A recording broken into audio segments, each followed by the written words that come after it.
and 91.7 WHRS Cookeville. Nashville's home for Morning Edition and NPR News. WPLN.org is where you can find more from WPLN News, including the Nash Villager, your human-powered newsletter and podcast, exploring Nashville news and history. Subscribe to both at WPLN.org.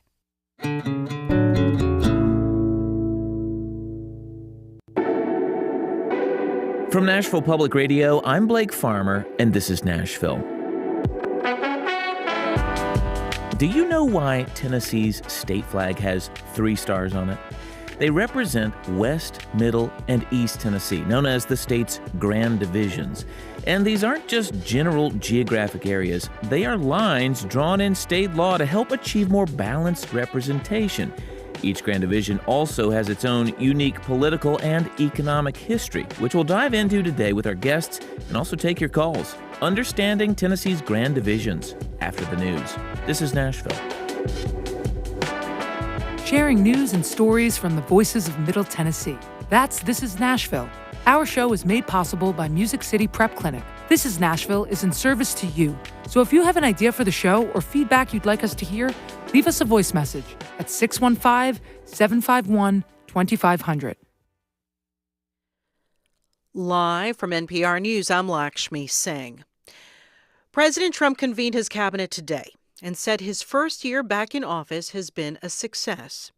He says the economy is doing well, even as the recent general elections amplified affordability concerns among voters who decided to back Democrats over Republicans in key races. They just say the word. It doesn't mean anything to anybody. We just say it. Affordability. I inherited the worst inflation in history. There was no affordability. Nobody could afford anything. The Bureau of Labor Statistics shows the inflation rate during the Biden administration peaked at 9.1% in June of 2022, the worst since the late 1970s, early 80s. By the time Joe Biden left office in January and Trump took over, the rate was down to 3%. An NPR investigation finds companies are charging veterans millions for help with VA disability claims. NPR's Quill Lawrence reports that's even after the VA has warned that it's probably illegal. Filing a new claim for disability with the Department of Veterans Affairs can be complicated, and some veterans turn to for-profit companies to help. But it's illegal to charge veterans to file an initial claim. The loophole is that Congress removed the criminal penalties for breaking that law 20 years ago. Since then, an entire industry has grown, sometimes charging vets tens of thousands of dollars from their newly awarded benefits. An NPR investigation spoke with dozens of veterans who've used claims companies. While some vets said the service was worth it, many described charges for work they had to do themselves and being hounded by companies to pay up. 2 competing bills in Congress aim to fix the loophole, but neither is expected to pass soon. Quill Lawrence, NPR News. The nation's public health agency has lost a quarter to a third of its staff this year. The Trump administration is downsizing government agencies. NPR's Ping Wang reports that the cuts have left gaps in function at the Centers for Disease Control and Prevention. Programs aimed at preventing cavities, car crashes, drownings, and shootings have halted. Workers who respond to nuclear emergencies or to virus outbreaks that can cause birth defects are gone.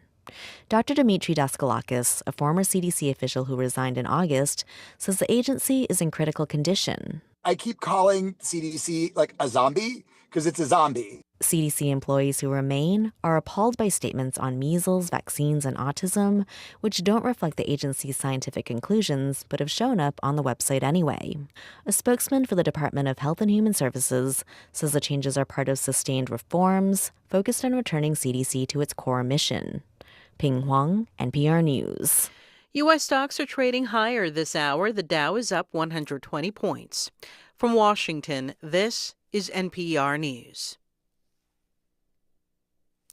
The federal government is providing temporary funding to several dozen tribal radio stations swept up in President Trump's defunding of public media.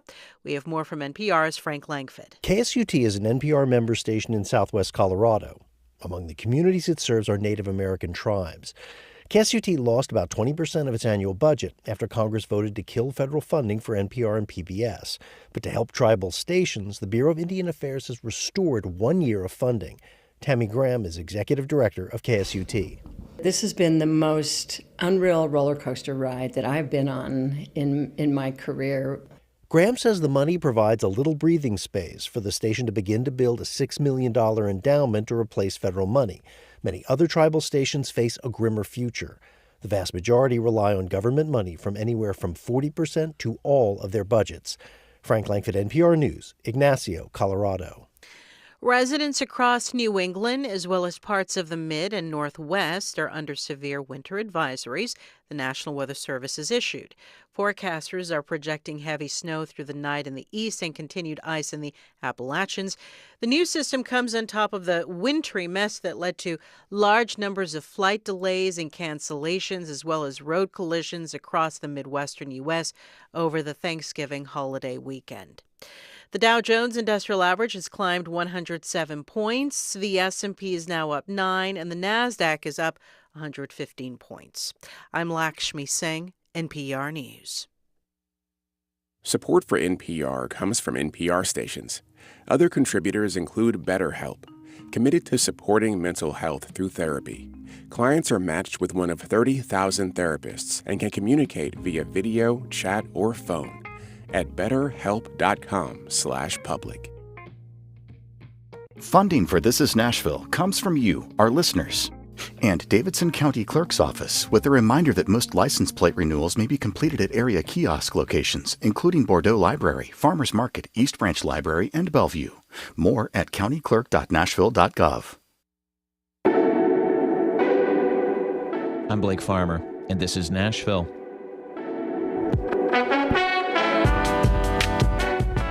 There aren't many states like Tennessee with 3 distinct regions that are so unique that each has its own star on the state flag: West, Middle, and East Tennessee. They're not just general directions to help explain where we're from in Tennessee. They are lines drawn in state law that represent our cultural heritage, our political history, and because Mountain City is a long way from Memphis. In fact, it's closer to Canada than the western corner of our state. We're going to have some fun facts this hour, and grateful that you're along for the ride. We're talking about how we divided ourselves up this way with historians throughout the state. We're also taking your calls later this hour about, what makes West, Middle, and East Tennessee so unique, and we'll take your questions. Joining us in the studio today is Jeff Sellers, Director of Education at the Tennessee State Museum. Thanks for being here. Blake, I'm happy to be here. This is a fun topic. I'm very much looking forward to our conversation. Well, I didn't know until you said it this morning that this is a topic of conversation regularly for visitors. Let's say maybe they're non-Tennesseans, I don't know, but who see the state flag and are like, what is up with the 3 stars? Absolutely. One of the the great things about my job is I get to give tours of the state capitol. My team and I, we're sort of ambassadors, so we meet people from all over the world. And one of the first questions is, what the heck is all of this about the 3 stars? It's everywhere. And we just love going into that conversation because it's so unique to Tennessee. Right, because it is essentially the state's logo almost. I mean, there's even flowers planted in tri-stars, around the state capitol. It's everywhere. So what's the short explanation you give them? Well, I try to get them to go back to wherever it is they're from. And people understand there's different regions from where they live. But you can't point to any other state, maybe Northern California and Southern California, but you can't point to any other state that divides their region so distinctly that it becomes an identity for those individuals in that region. Maybe you are a you consider yourself a Middle Tennessean or an East Tennessean. People call themselves that from West Tennessee the same way. So I try to get people to say, okay, yes, I'm part of this region from where I'm from, but it's even more distinct here in Tennessee. Yeah. Well, so like our current flag has these 3 stars representing the Grand Divisions, but that only came around in 1905.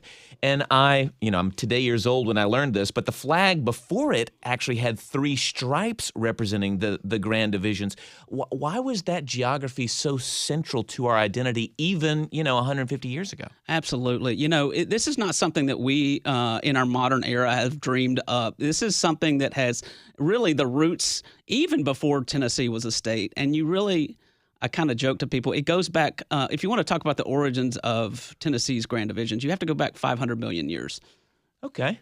And that's the birth of the Appalachian Mountains, which are such a distinct part of East Tennessee. It's really the landscape that defines who we are and builds our culture, builds our politics, and every one of these different regions, that's what their landscape is so different. You have the mountains in the east that are beautifully defined in the ridges and valleys. You have the rolling hills of Middle Tennessee and the Central Basin, very flat land here in the middle part of our Middle Tennessee.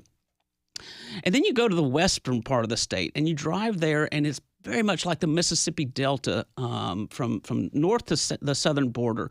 You're in 3 different regions when you go to these different places and look around and visit. Well, the Grand Divisions even show up in state law. I was trying to come up with a list. I don't know how many ways, but like the state Supreme Court has to have no more than one person from each no more than 2 people from any Grand Division. Are there other ways that it shows up in state law? Yeah, that's the one thing that I think is fun to look at the judicial branch. They have to have 3 justices, and this is in the Constitution. It's written in the Constitution. So this is also one of the few states that has it written into their constitutions about regionality. They have to have each justice has to be one from each division, and then they can have 2 at large. There's 5 total justices on the Supreme Court.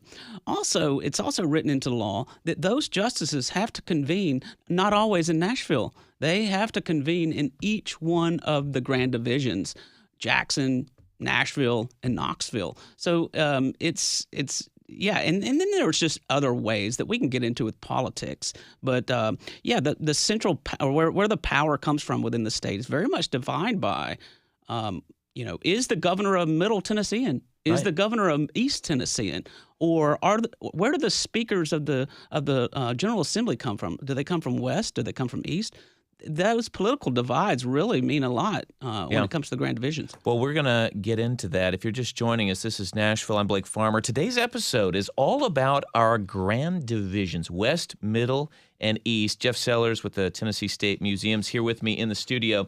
But now we're gonna bring people in from those Grand Divisions.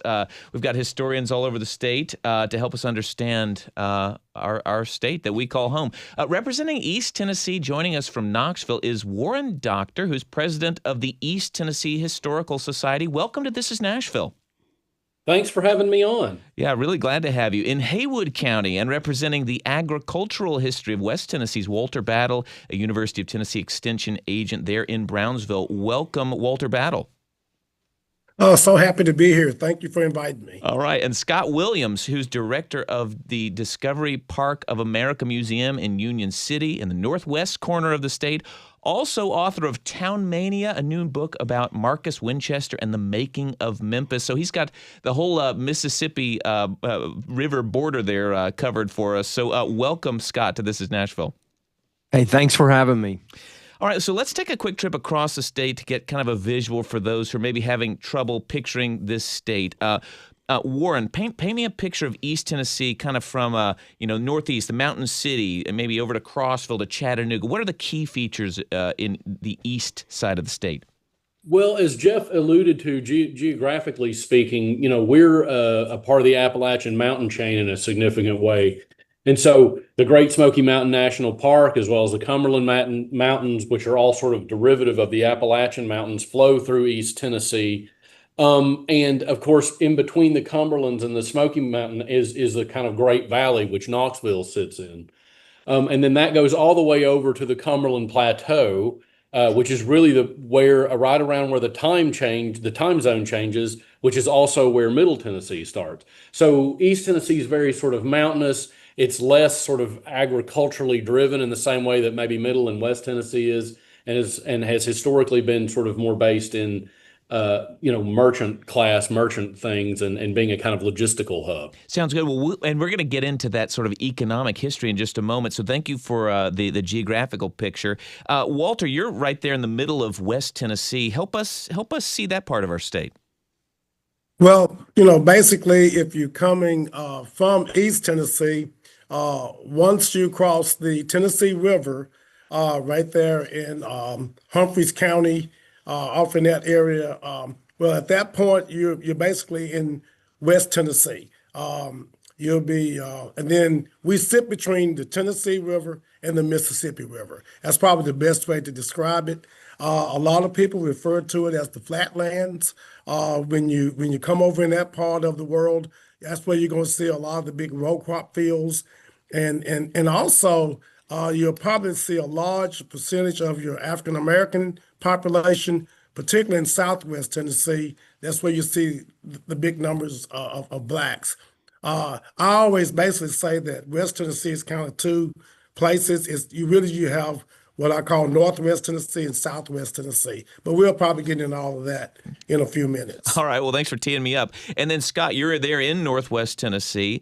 I'm wondering, kind of all the way from Union City down to Memphis, how does the Mississippi River shape that far western edge of the state? Yes, obviously, from the very beginning, having the river there is what caused people to want to migrate over here to far west Tennessee and northwest Tennessee, and then all of the rivers that came off of that. So the Forked Deer, the Wolf, the Obion, that was how they would get their crops on flatboats to Memphis or even further down to New Orleans. So hugging the Mississippi River was a key determinant to move here. But then also the quality, which I know we're going to talk about in a minute, but the quality of the soil to be able to grow, especially in Walter's neck of the woods, to grow cotton, really was a big point in a lot of the economic and political structure that would come in the following decades. Scott, I'm so happy that you said the Forked Deer River, because the first time I was with somebody and heard them say that word, Forked Deer River, I did not know what he was saying. I was with Congressman Stephen Fincher. He was showing me around his farm, and he said, yeah, we're just crossing over the Forked Deer River, and I did not know what he was saying. And so if you ever see a sign when you're on Interstate 40 that says Forked Deer River, it is the Forked Deer River. That's right. Scott, thank you for... Scott gets it on us. He's a Haywood County boy. That's what I thought. That's right. All right. Well, Warren, let's go out east. You're in the oldest part of the state, and I'm reminded of that anytime, especially up in northeast Tennessee, where there's stuff that's still standing from the 1700s. Talk to me about how white settlers actually moved into that area and kind of spread out in East Tennessee. One of the earliest sort of settlements that occurred was still when the East Tennessee was controlled by the British Empire. And that was actually at Fort Loudon, which is 1756. But of course, settlers were coming in. Settlers started coming into East Tennessee I think the first one was Abraham Young in 1673. And they sort of started to move down through the valley coming from Virginia initially. And then, of course, as more settlers moved there, Britain and its sort of imperial expansion decided it would be wise to have a fort eventually set up there to facilitate trade between the native Cherokees that were in the area. And in many ways, East Tennessee is the oldest part of the state that has been settled, and there has been lots of, relationship with places like South Carolina, Virginia, because a lot of the coastal trade that happened in East Tennessee with the Cherokees, of course, moved inward from the coast. So people started coming in from Virginia, particularly the British. And what's interesting for me is in the same year, and I maybe am throwing things over to Walter and Scott here, but in the same year in 1673, French settlers started moving into West Tennessee from the Mississippi. Coming from another direction, you're saying? That's right. And so you have French settlers moving into West Tennessee, and you have English settlers moving into East Tennessee at almost virtually the same time. So it really sort of kind of accentuates what was said earlier about these kind of divisions almost being here organically from the beginning. And that doesn't even get us into all the various different sort of, Native Americans who were here even predating the kind of settlers who came here. Well, what was different from East Tennessee from West Tennessee? Well, what was the big attraction there? Was it the Tennessee River? Like, were they coming down to Knoxville, or was that not really, the main center of life back then? No, Knoxville wasn't one of the main centers of life yet. Now, it was a small outpost. James White, of course, set up his fort here. But places further into the Northeast were sort of more important earlier on. So, for instance, you may have heard of Sycamore Shoals. That was a very early settlement, which, of course, later went on. Many of the people there went on in the American Revolutionary War to fight the Battle of Kings Mountain. They were called the Over Mountain Men. But that's a really interesting and important spot as we approach the 250th, because they settled a thing called the Watauga Compact, which is one of the earliest evidences of people moving towards independence away from British rule. And this is prior to the Revolutionary War, where they said, well, hey, you're not really supposed to buy land from the Cherokee, so we'll lease land. So they started doing their own thing there and kind of started self-governance. And so East Tennessee has a real tradition of breaking away from whatever ever entity is trying to control it to do its own thing, because after that, we tried to form the state of Franklin, and then we did that again during the Civil War. So East Tennessee is a very independent, doing its own thing kind of a place. Well, independence, we'll write that down as something that defines East Tennessee, though you might have to fight the Middle and Westerners for that, too. Jeff, you're nodding over here. I wonder if you can bring us from East to Middle. Well, I just love that Warren, sort of mentions that the indigenous populations here. It's very important to also realize that the peoples that lived here prior to, European settlement and American settlement, they too lived in these different regions. I mean, the Chickasaws really divide their lands between that of the Cherokee along the Tennessee River and the watershed of that river. And the Cherokee, their home is the mountains and the overhill communities of East Tennessee. Here in Middle, there for a time, the Shawnee, which is a largely from the Kentucky, Ohio River Valley region, also called this part of Middle Tennessee their home. So it's important to remember the indigenous people when talking about these regions, because these regions predate the political lines of Tennessee. Jeff, if I can just jump in there, one of the earliest maps that the English had was from 1721 that was done by Cherokee agents. And you point that out about Middle Tennessee being under the Shawnee. And in Cherokee, I've forgotten the exact word that's on the map, but it effectively means enemy lands. It's sort of like the effect of like, there are monsters here, we don't go there. So again, you can see that division very early on between East and West. Wow. I mean, East and Middle.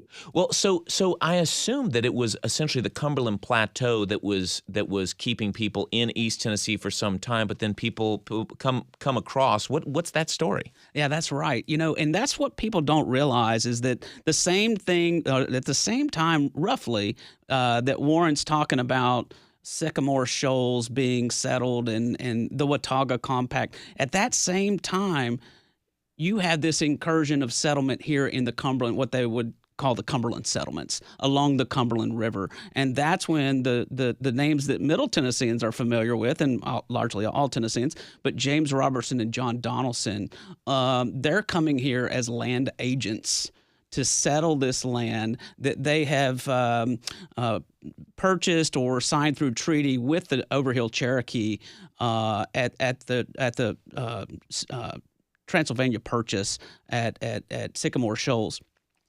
So they come here and then they settle this region in the 1780s. So while all of that is happening in East Tennessee and those settlements are happening there, they sort of hopscotch, leapfrog over to the Cumberland Plateau and land here in the Central Basin, which is an amazing farmland, amazing agricultural, lot of potential waterways. The Cumberland allows navigation to New Orleans, which passes by Scott in West Tennessee through the Mississippi River. And so there's just a lot of potential for land speculation here. And so Middle Tennessee's early years are really built off of land speculation. Of course, that also brings in the enslaved community too. So we talk about all of that when we talk about the Grand Divisions. All right. Well, before we get to a break, let me get to Scott and take us to the at least short story of Memphis and how you had sort of settlers coming in maybe from both directions there, up the Mississippi and then also over from here in Middle Tennessee. Sure. You have to also mention the fur trade, because that was what was part of, at least along the river, that's what was contributing to the development. And the Chickasaw, used it as hunting ground. So there weren't just an overwhelming number of villages or anything like that. They really used a lot of West Tennessee as their hunting ground. But people wanted land. And so, they needed land. They were coming in from all directions. The Memphis Bluff is the fourth Chickasaw Bluff, and it was called the Rice Tract, and it was owned by John Overton James Winchester, and Andrew Jackson. And so Andrew Jackson was busy trying to get that all of West Tennessee and part of Kentucky away from the Native Americans. And finally, in 1818, he did with a treaty, and that is when Memphis was suddenly opened for development. And so that's when they sent Marcus Winchester, who was James Winchester's son. They sent him as a young man to Memphis and said, turn this into a town. Well, we need to take a quick break. When we come back, we're going to dive into a bit more of this history and the cultural identities of West, Middle, and East Tennessee. And for this, we kind of need your help. What makes West different from Middle and Middle from East? If you've moved from one to the other or back and forth, maybe you can help enlighten us. The number to join us on air is 615-760-2000. We're also streaming video, and you can leave your thoughts in the chat there if you'd like, youtube.com/@WPLN. Stay with us. This is Nashville.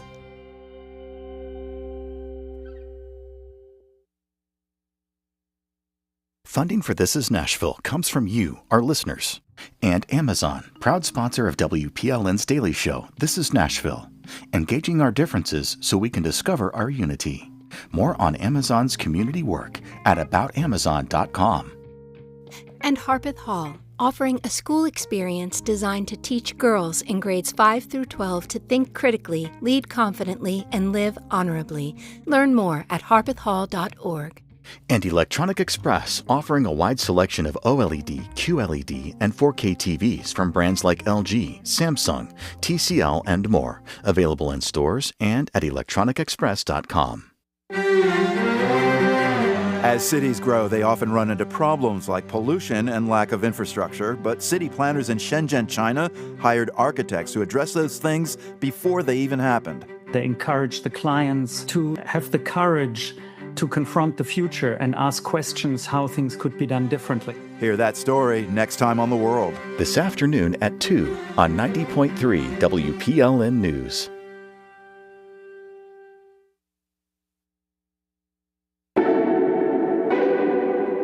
I'm Blake Farmer, and this is Nashville.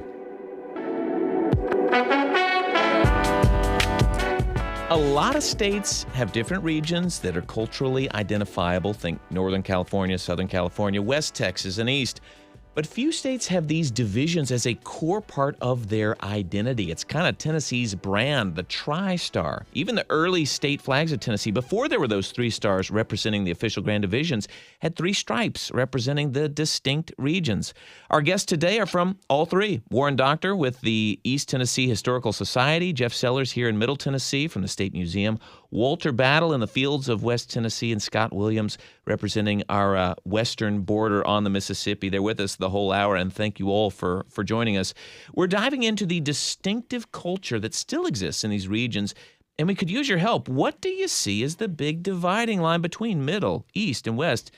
Barbecue, politics, sports allegiances, sure, but what about that part of culture that's harder to put your finger on, like how we interact or language we use and maybe don't even realize? Join us on air to share your reflections at 615-760-2000.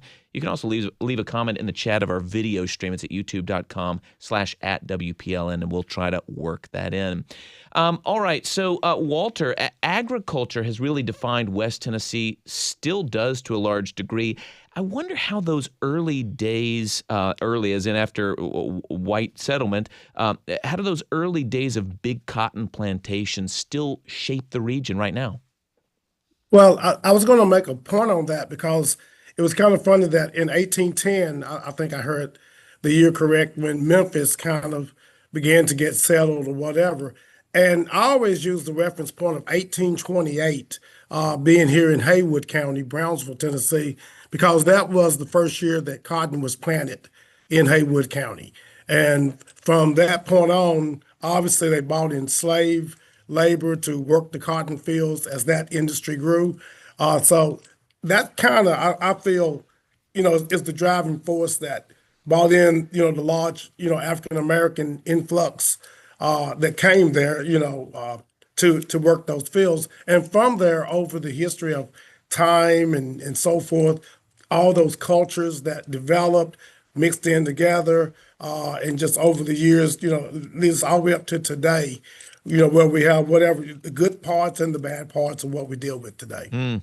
Well, yeah, I mean, where you are there, Haywood County, I think is one of the few, I think Haywood and Shelby, maybe the two black majority counties in the state of the 95 counties. That sound right?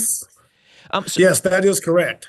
Well, so certainly that history is still with us. You grew up here in Middle Tennessee, but have spent like your adult life in Haywood County. I wonder what cultural differences stood out to you when you first got to Haywood County in '89. Oh, it was really interesting coming from Nashville, Tennessee, down to Brownsville, Tennessee. I was the extension agent for Haywood County. That's what I was hired to do. And it was kind of funny. I want to go back to something about the forked deer because I stood up. I was addressing people in a meeting one day. I'd only been there like maybe 2 months, and I said forked deer, and I also talked about Milan. And also said Obion County, and people like, no, that's Milan, and that's Obion, and I never will forget. One old man said, we got to first teach him how to talk West Tennessee. So it was. I kind of felt like I was a Yankee at that point. Oh boy, listen. I love. I didn't. I grew up in Nashville like you did, and honestly, it didn't even cross my mind that Milan was Milan because I only knew it as Milan. But I guess you hadn't picked it up yet. But it sounds like you've certainly embraced West Tennessee at this point. Oh, absolutely. Yeah. Well, so when you got to Haywood, besides the way they named things, what stood out to you culturally that felt different from here in Davidson County? The one thing that really felt different to me was seeing that many blacks, in majority, but yet the county mayor, the city mayor, the sheriff, all of those, the majority of the county commission, the majority of the school board was all white, for the most part. They were pretty much dominated. And I was like, this is really weird. I remember telling my family about that. And I said, you would just think it would just been a natural fit that, hey, with the majority number, you would have, blacks in some of the leadership positions. But that didn't come until really late in the 90s, I think, when Haywood County elected its first black sheriff.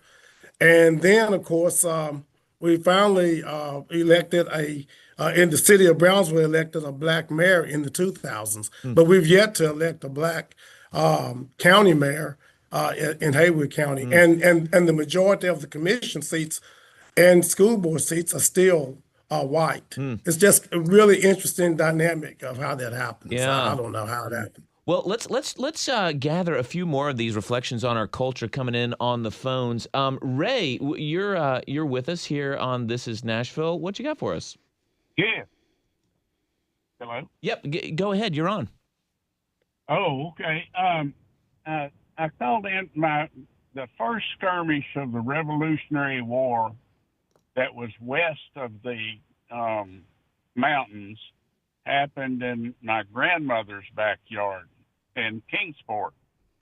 And I think it was in 1776, and it was a skirmish between the Cherokee Indians and the white settlers. And at that time, the Indians were backed by Britain. That's right. I'm just off a few of the early episodes of the American Revolution, and honestly had forgotten that part of it, that the British sort of backed some of the Native Americans. But I'm wondering, Warren, if you could help enlighten us. Was this right that was in Kingsport had won a revolutionary battle early on? It was the first skirmish of the Battle of Island Flats. Ah, okay. Warren, any more color on that? It certainly was a very early skirmish, and of course, as you say, the British were allied with the Cherokee. The Cherokee were very hopeful that they had signed an agreement with the British Crown that there basically be no more settlements west of the Appalachian Mountains in Cherokee territory, which is why they sided with the British. So once the Revolutionary War broke out, the Cherokee used this alliance to antagonize settlers coming into their area. And what I have always found fascinating about this is if you read around this kind of stuff, William Campbell, who was of course at Watauga and at Sycamore Shoals, would regularly intercept spies that were going back and forth between the Cherokee and the British, sharing information, and would hide it in the heels of their shoes. And this is the kind of thing that would reveal troop locations and that kind of stuff, which may have been one of the things that led to this skirmish. Well, don't get many Revolutionary War stories on this end of the state. So, Ray, appreciate the call. We're going to take one more call from Murfreesboro. Heather, you're on This is Nashville. How about some cultural differences that you've seen? Hi. Yes, thank you for having me on. I've definitely seen cultural differences. I've spent my first 30 years growing up in Knoxville. I have lots of family east of Knoxville and still go back even to Mountain City around there. I have a couple of cousins. And I would say moving to Middle Tennessee area definitely, opened my eyes to the fact that it doesn't turn orange here like it did in Knoxville growing up. I mean, definitely, that's a cultural difference. Are you referring to the University of Tennessee or Maple Trees? I'm sorry. Definitely the volunteers. It felt like the whole town was part of that growing up. Everybody. If you didn't go to the game, if you weren't wearing orange, you were definitely hearing it on the radio when your dad was working around the house. Yeah, you're saying like UT kind of colored everywhere. Even if your family didn't go there or something, it still was just everywhere. Right. Yeah. So feeling that difference here in Middle Tennessee, Murfreesboro area. And I would say the other, obvious thing maybe to some people is the fact that East Tennessee had that twang, that Dolly Parton kind of accent growing up, which when I moved down, I was about 30 to Murfreesboro, and there was a difference. It was more of a slower country. Yeah.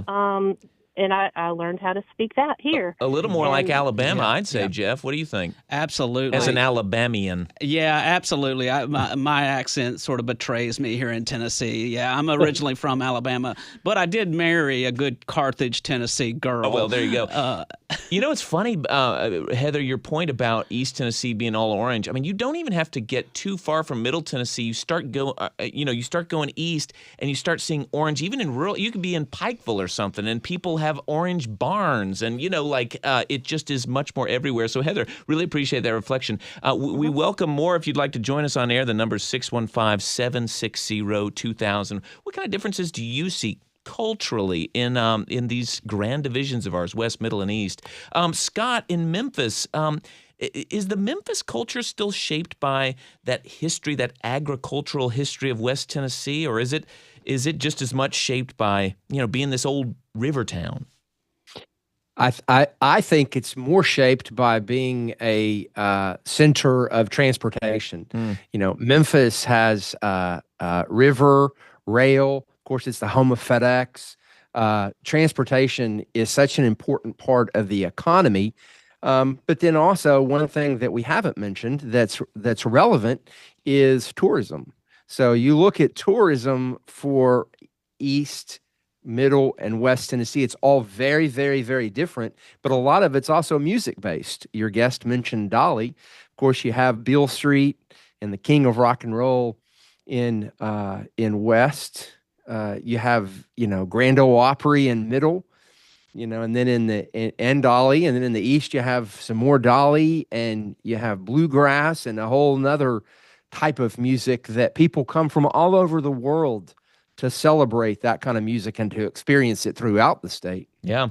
If you're just joining us, I'm Blake Farmer. This is Nashville. We're talking about our grand divisions in Tennessee, and we kind of need your help understanding what makes them culturally unique, not just geographically. How can you tell you're in West Tennessee other than seeing soybean fields around you? And it's not just the mountains that make East Tennessee unique. So yeah, how does somebody know they're in East Tennessee just by talking to people? Help us out on the air at 615-760-2000 or in the chat at youtube.com/@WPLN.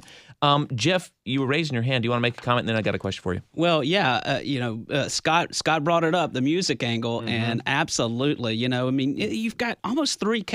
I don't want to draw too big of distinctions on these divisions, but you almost have three capital cities in each of these divisions. You've got Memphis in West, you got Nashville in Middle, and of course Knoxville. But also, when you go that music route, we know rock and roll history. We know Memphis's relation to that. We know country music in Nashville, but Tennessee has such a broad musical tradition as a state. And you go to East Tennessee and the Bristol Sessions, I mean, that is really the birthplace. And they have the museum, birthplace of country music in Bristol, Tennessee. So the musical tradition is unparalleled across all grand divisions and the state of Tennessee. Well, let's take a step. And I must, go ahead, please. I must also add, too, that we also have Tina Turner there right. in, Haywood County, Brownsville. I was going to say, she's from your neck of the woods. So it's Haywood County where Tina Turner's from. Yes. And Sleepy John Estes. Absolutely.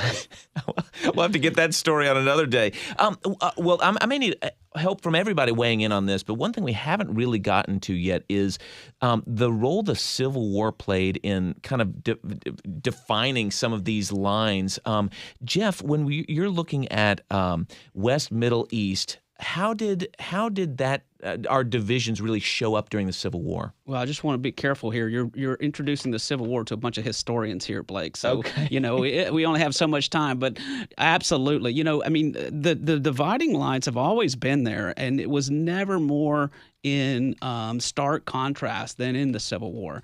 As Warren mentioned, East Tennessee is fiercely independent. They still are carrying on their tradition of independence and self-assurance and from the Revolution. Mm-hmm.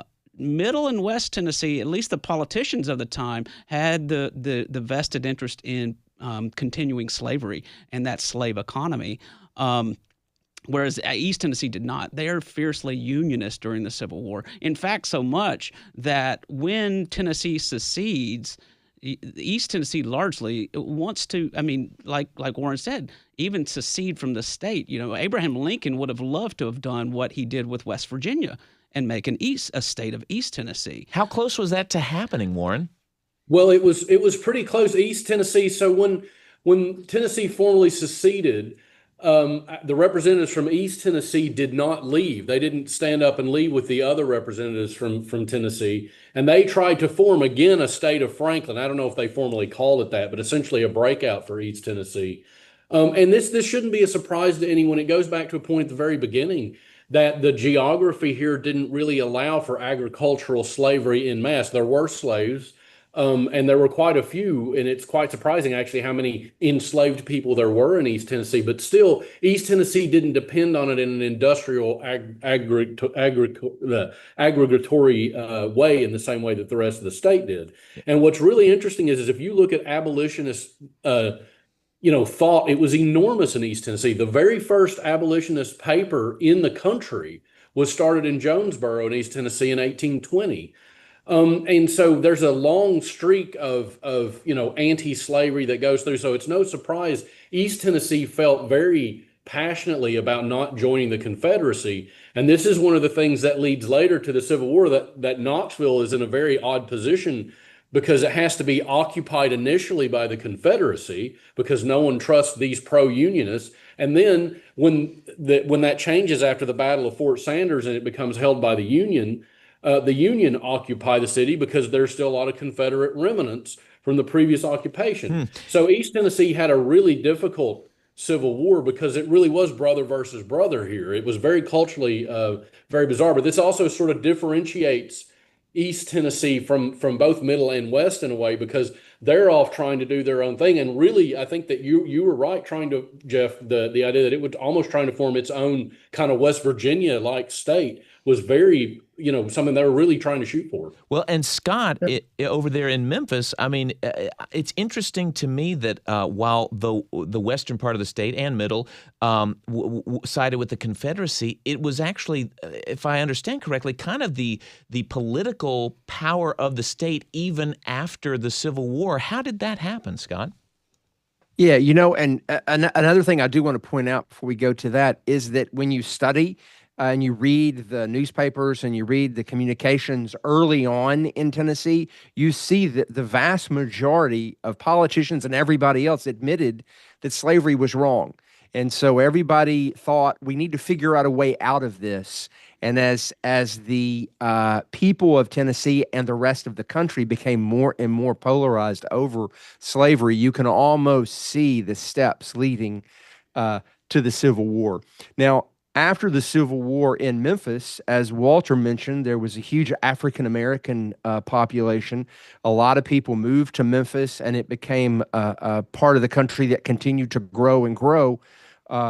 And that's part of what led to the economic development is all the labor and all the agriculture that was coming to Memphis.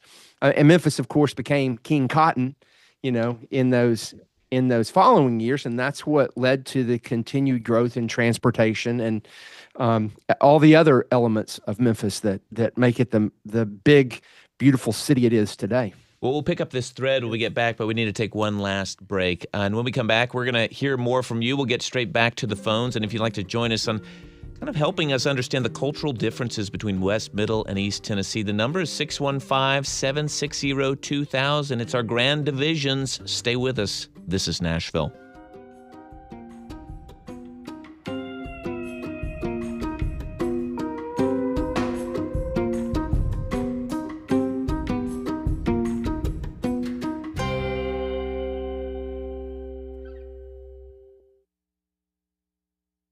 Funding for This Is Nashville comes from you, our listeners.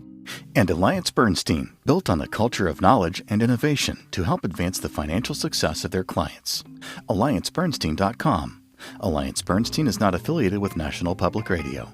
And Community Foundation of Middle Tennessee, working to help donors make more possible through the power of community giving. More at cfmt.org.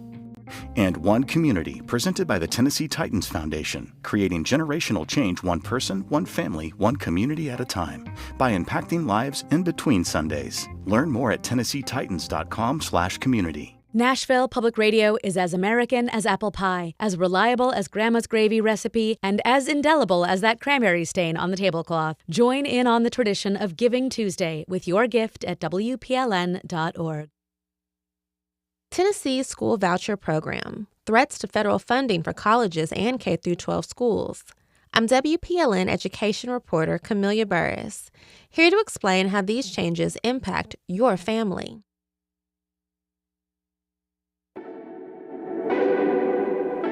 I'm Blake Farmer, and this is Nashville.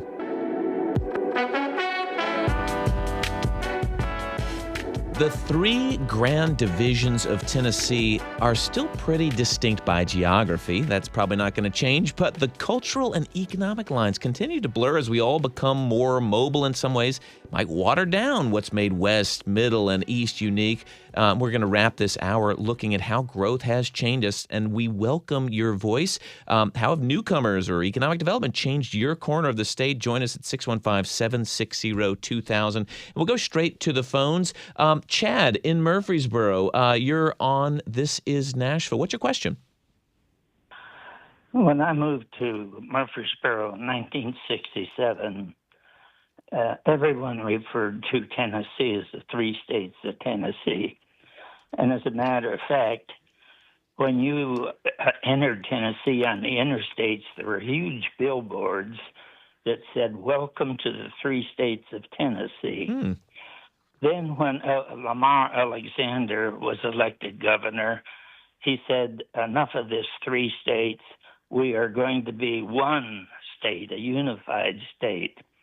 And that was about 50 years ago. And of course, it's been a long time really, since we've heard about the three states.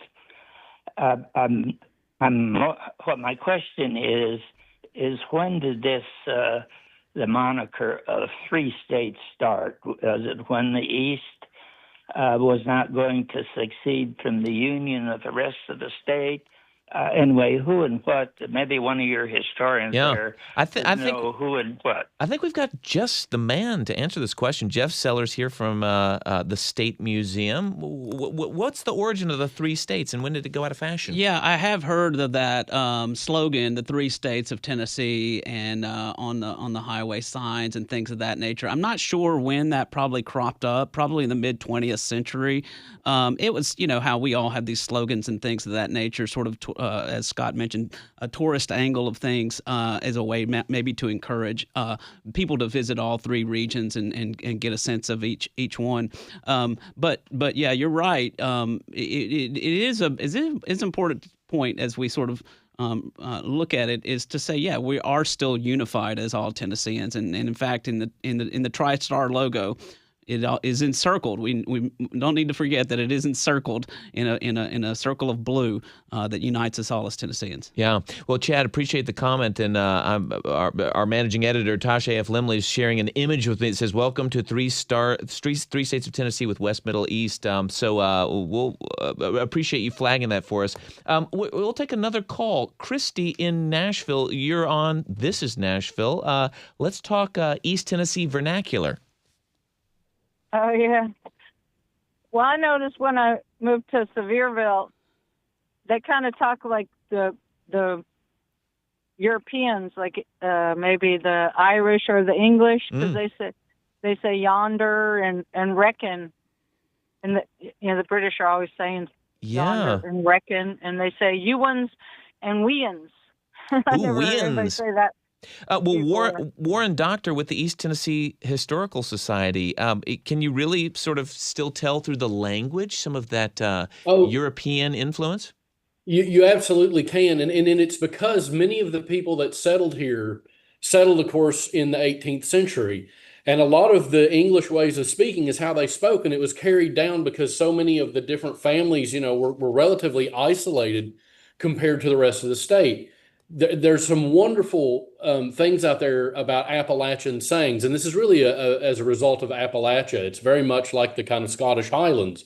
And so you hear people refer to things saying ye, because remember, of course, one of the things how people read and the books that they shared was the Bible. So people would pick up the vernacular of the Bible, and people would also pick up the vernacular of saying something is plum.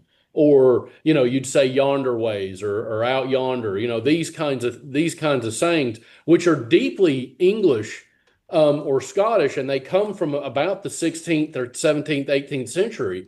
But it's stuck around because in Appalachia, it was so remote to get into some of these places that's just how people spoke. And it's kind of lived this long. And now it's kind of a part of Appalachia. And what's really interesting is, because more people watch TV and use social media, we're starting to see these kinds of linguistic isolates kind of start to trickle off. But East Tennessee is still going pretty strong, I think. If you get back into the hollers, you can hear it. Wow. Well, let's get some reflections from well outside of Tennessee. If my notes are correct here, Chuck, you may be calling from overseas. What's your story? Yeah, I work overseas, so my home is Nashville. And I listen to you guys online to stay connected. Well, we'll love that. What's your reflection? Sorry.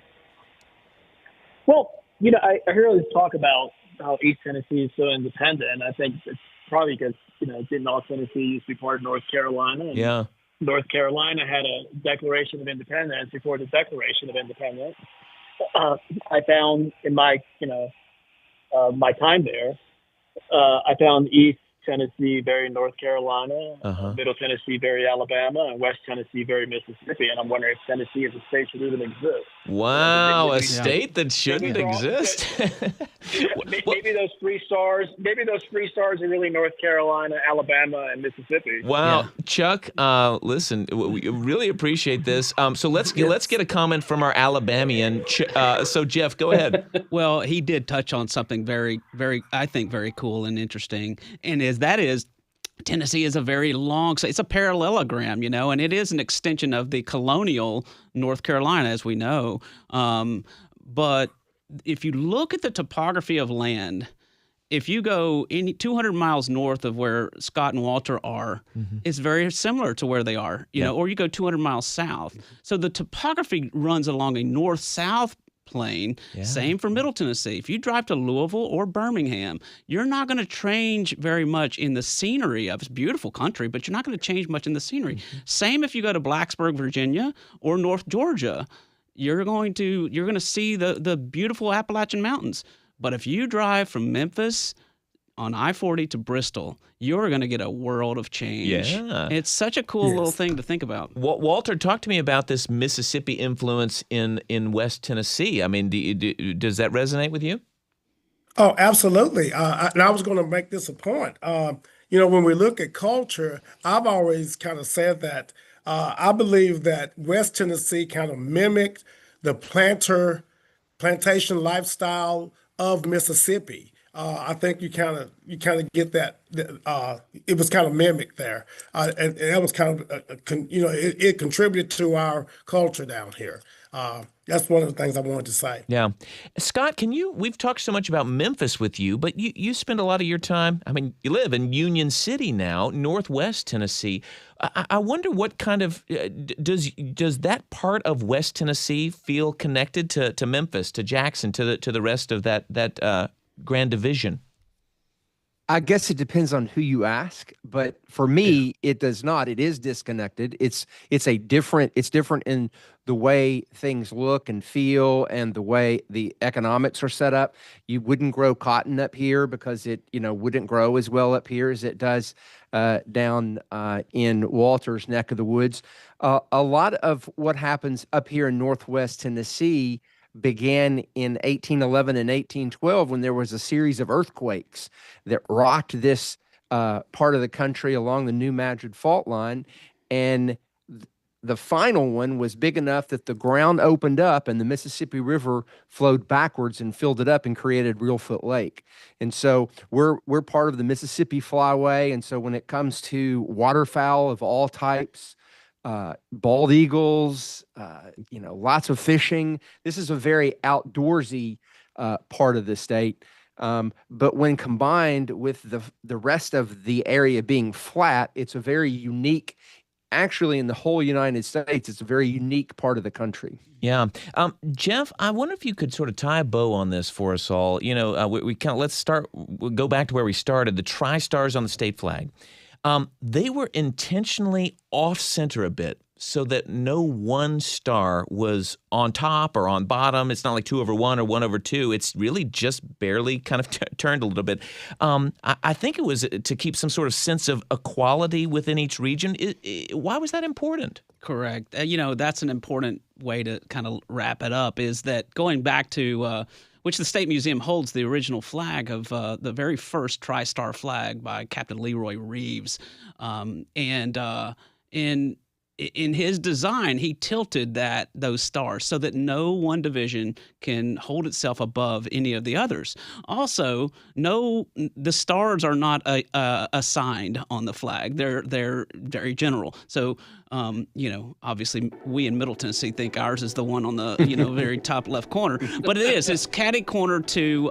It's supposed to go to the cornered side of the flag, the one that's next to the flagpole, and tilted a little bit so that none can be on the top. Also, just going back, and it's encircled in that field of blue, in that we are all Tennesseans, and we are all home to a fantastic and beautiful state. That's the thing I just encourage people to get up there and get out and see all of these beautiful areas. All right, all beautiful in their very own ways, so distinct. Well, thank you to our guests, Scott Williams from Memphis and Union City, Walter Battle in Haywood County in West Tennessee, Warren Dockter with the East Tennessee Historical Society in Knoxville, and Jeff Sellers here in Middle Tennessee from the State Museum. Thank you for tuning in this hour and being part of the conversation with the phones. This is Nashville is a production of Nashville Public Radio. If you missed yesterday's episode, we interviewed Dr. Britt Stone, a Vanderbilt neurologist, about her return to bush medicine as she learned from her mother, who hailed from the Bahamas. Listen to our podcast feed or at thisisnashville.org. Today's episode produced by Josh Deepan, who's also working the phones, directed by Tasha A.F. Limley. Board operator is Liv Lombardi, and the masterminds of our theme music, Larange and Namir Blade. This is Nashville. I'm Blake Farmer. Go in peace. I'm Sabrina Tavernisi, host of The Daily. Right now, New York Times journalists are working all over the world to bring you the stories you need. Like this man I spoke to with his family in their car, fleeing Ukraine for Poland. But his name is Valery, and he has little kids in the back. My family is going out, and I'm going to need to stay. And his wife is starting to cry. We take you there. That's The Daily from The New York Times. Tonight at 6:30 on 90.3 WPLN News.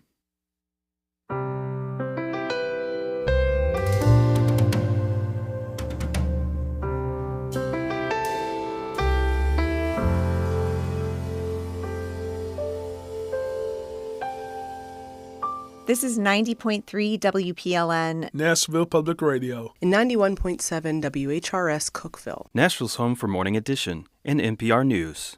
WPLN.org is where you can find more from WPLN News, including the Nashvillager, your human-powered newsletter and podcast, exploring Nashville news and history. Subscribe to both at WPLN.org.